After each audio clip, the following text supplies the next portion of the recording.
We are in a nature emergency. Across the world, wildlife is in trouble. Here in Scotland, 1 in 9 species face extinction. The Scottish Greens will halt the declines and restore our natural environment. Over the next 5 years, we will invest at least £895 million in restoring our natural environment, creating over 6,000 green jobs across rural Scotland, and helping secure a green recovery.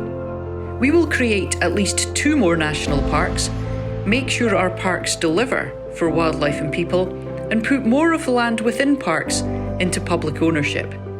We will ensure at least 30% of Scotland's seas and land are protected, and 10% highly protected. At sea, that means areas where fishing and other industries are excluded, allowing our marine wildlife and fish stocks to recover and thrive. We will grow the public forest and deliver a massive expansion in native woodland, and we will put rewilding at the heart of our vision for restoring nature, starting with requiring at least 30% of public land to be rewilded. The Scottish Greens will restore our natural environment, and in doing so, we will bring life, people, and economic activity back to rural areas.